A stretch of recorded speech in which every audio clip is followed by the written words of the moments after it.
आपके नाज़रीन YouTube channel पर एक दफ़ा फिर आपको खुशामदीद। और मैं इस वक्त मौजूद हूँ लाल हवेली में, और अभी अभी हमने शेख रशीद साहब का इंटरव्यू किया है जो कि आज रात 10 बजे चलेगा। आज के इंटरव्यू में शेख रशीद साहब ने बड़े इंकशाफात किए हैं, तो मैंने ये सोचा कि वो इंकशाफात जो शेख रशीद साहब ने किए हैं वो यहाँ पर आपसे शेयर करूँ। एक तो है कि इमरान खान की साहब की ज़िंदगी के हवाले से शेख रशीद साहब को ये इत्तला मिली है बाकायदा तौर पर। वो कह रहे हैं कि बड़े मुसद्दिक़ा ज़राए से इत्तला मिली है कि इमरान खान साहब को मंजरनामे से, सियासी मंजरनामे से हटा दिया जाएगा। और हटाने का मकसद सिर्फ नाअहली नहीं है, हटाने का मकसद ये है कि उनको शायद इस दुनिया से हटाने की बात हो रही है, या उनको उनके खिलाफ ऐसी साजिश हो रही है कि उनका कत्ल कर दिया जाएगा। और यकीनन हमारे मुंह में खाक, मेरे मुंह में खाक अगर ऐसी बात होती है, लेकिन शेख रशीद साहब का कहना यह है कि उनके पास मुसद्दिक़ा ज़राए से इत्तलात है और ये कहीं दूर परे नहीं। आज इस प्रोग्राम में उन्होंने ये नाम भी लिया है कि साबिक़ सदर आसिफ अली जरदारी साहब ने किसी दहशतगर्द तंजीम से राबता किया कहते हैं, या किसी की हेड मनी भी दी जाती है। तो उस हवाले से शेख रशीद साहब का कहना था कि अगर उन्होंने रिक्वेस्ट की है आर्मी चीफ से कि वो अगर राब्ता करें तो बता सकते हैं शेख रशीद साहब, अपना शायद सोर्स भी बता दें और उनको खबर कहाँ से मिली और किस मुसद्दिक़ा ज़राए ने उनको ये बात की है और वो ये बता दें। लेकिन बड़े वसूख से शेख रशीद साहब आज इंटरव्यू में कह रहे थे कि इमरान खान को मारने की, उनको कत्ल करने की तैयारी मुकम्मल कर ली गई है और उसने आसिफ अली जरदारी साहब ने ये राब्ता किया है किसी दहशतगर्द तंजीम से।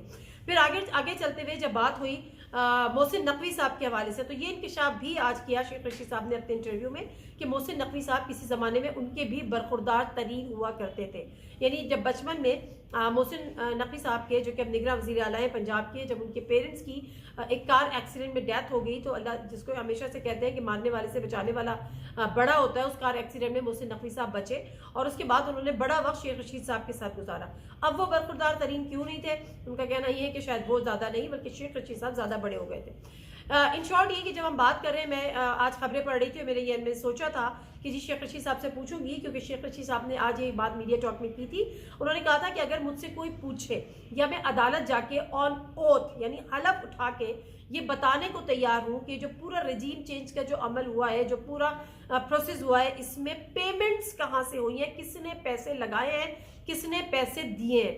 लेकिन आज जब इस इंटरव्यू के दौरान जो रात 10 बजे आज चलेगा जॉन न्यूज़ पर, उन्होंने ये इंकशाफ किया है कि इस तमाम तर चीज़ों की जो पेमेंट थी वो मोहसिन नकवी साहब ने की थी।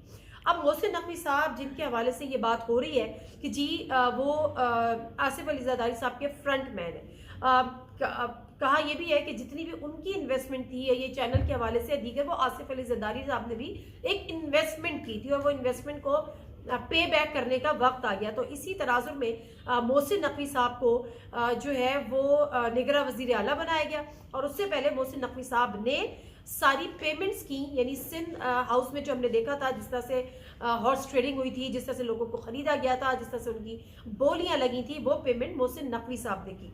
तो ये बड़ा इंपॉर्टेंट एक चीज़ है। और आज शेख रशीद साहब ने जो है वो अदालत में उनके खिलाफ एक केस भी किया है। उन्होंने कहा कि मैंने वो तमाम तस्वीर भी उसके साथ अटैच की हैं कि जो ये शो कर रही हैं कि उनकी अपनी पॉलिटिकल एफिलिएशन है, उनके अपने इंटरेस्ट हैं, तो वो न्यूट्रल नहीं है, वो अनबाइस्ड नहीं है, वो बाइस्ड है। उसके साथ साथ शेख रशीद साहब ने बड़ा उनको इस बात पे यकीन है और वो दो टोक अल्फाज में शेख रशीद साहब ने कहा है कि ये हुकूमत इलेक्शन कराने नहीं जा रही, ना पंजाब में इलेक्शंस होंगे और ना खैबर पख्तूनख्वा में इलेक्शंस होंगे। और उसकी वजह मैं पूछना चाह रही थी, लेकिन शेख रशीद साहब इस्टेब्लिशमेंट के हवाले से ज़्यादा बात नहीं करना चाहते, तो वो कह रहे थे कि मैं इस्टेब्लिशमेंट के हवाले से ज़्यादा बात नहीं करना चाहता। उसकी वजह यह है कि वो उनके साथ अच्छे ताल्लुकात के ख्वाहा हैं कि जो पिछले 10 महीने या 1 साल उनका ताल्लुकात ख़राब हुए इस्टेब्लिशमेंट से, तो दोबारा उनके ताल्लुकात बहाल हो। और इसके साथ साथ वो इस चीज़ के भी ख्वाहिशमंद है कि इमरान खान साहब के भी इस्टेब्लिशमेंट से ताल्लुकात बहाल हो। तो बहरहाल सवाल मेरा ये था कि चौधरी परवेज़ इलाही साहब जब इमरान खान साहब के साथ बैठ के प्रेस कॉन्फ्रेंस की और दूसरे दिन जब उन्होंने एक मीडिया को इंटरव्यू दिया, मीडिया चैनल को, और फरमाइशी इंटरव्यू दिया, तो उसने बताया कि जब उनकी मुलाकात हुई थी तो फिर उन्होंने बताया कि इस्टेब्लिशमेंट नहीं चाहती कि इलेक्शन। अब जब इस्टेब्लिशमेंट नहीं चाहती, 13 जमातें नहीं चाहती, हुकूमती इत्तेहाद नहीं चाहता, तो फिर उस जगह पर इलेक्शन कैसे हो सकते हैं। और मेरा अपना ये ख्याल है कि कहीं ना कहीं मिस कैलकुलेशन हुई है, जिसका इज़हार चौधरी परवेज इलाही साहब भी कर रहे थे। चौधरी परवेज इलाही साहब तो खुलकर सामने आए और पहले तो वो कहते थे जो इमरान खान साहब चाहे वो, जो इमरान खान साहब चाहे, जो इमरान खान साहब कहेंगे वो उन्होंने करना है, और उन्होंने कर तो दिया, लेकिन उनके दिल में खलिश है। उन्होंने कहा 1 साल अगर अब और चला लेते तो यहाँ से मुकम्मल तौर पे PMLN का सफाया हो जा रहा था। लेकिन उसके साथ साथ फवाद चौधरी साहब की गिरफ्तारी पर भी वो खुशी का इजहार कर रहे थे। उन्होंने कहा अगर वो पहले हो जाती तो कम से कम जो असेंबलियां टूटनी थी वो नहीं टूटती। तो इसका मतलब ये है कि इमरान खान साहब को कन्विंस करने वाले फवाद चौधरी साहब थे। अब फवाद चौधरी साहब एक सीनियर सियासतदान है, एक खुद वो सुप्रीम कोर्ट के लॉयर भी हैं।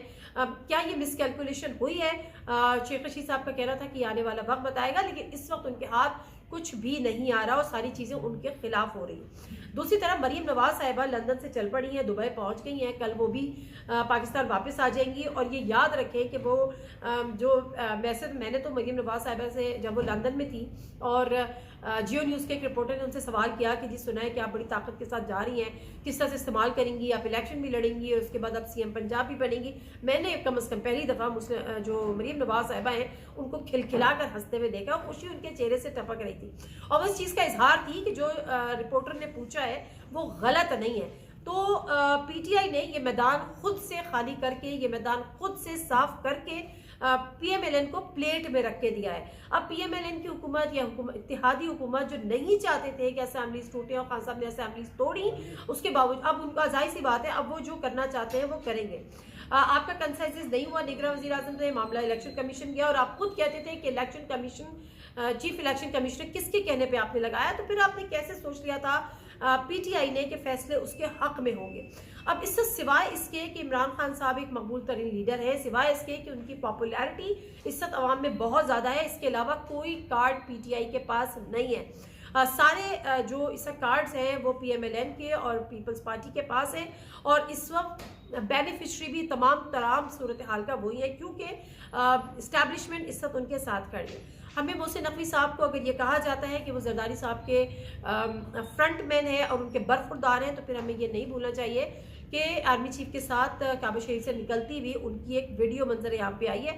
तो अब हमें ये समझ में आ रहा है कि जो एक मिशन है आसिफ अली जरदारी साहब का कि अब अगला वज़ीर आज़म बिलावल भुट्टो जरदारी हो। और बिलावल भुट्टो जरदारी साहब जिस तरह से दुनिया भर के, जिसको कहते हैं ना कि हम एक दुनिया के सफ़र पर हैं, कभी इस मुल्क एयरफोर्स का आप तैयारा लेके आप पूरे मुल्क में घूम रहे हैं, पूरी दुनिया में घूम रहे हैं, आप अपने लिए लॉबिंग कर रहे हैं और अगला वज़ीर आज़म अपने आप को देख रहे हैं। बल्कि एक जगह तो बिलावल भुट्टो जरदारी साहब शायद जज्बात में आके या एक्साइटमेंट में आके ये भी कह गए कि उनको ये इशारा मिला है कि वो अगले वज़ीर आज़म होंगे पाकिस्तान के।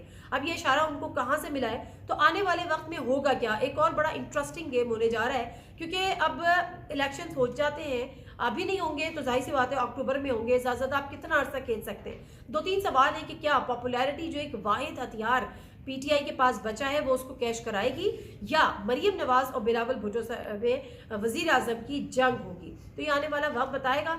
और फिलहाल दीजिए नादिम मिर्ज़ा को इजाज़त। अल्लाह हाफ़िज़।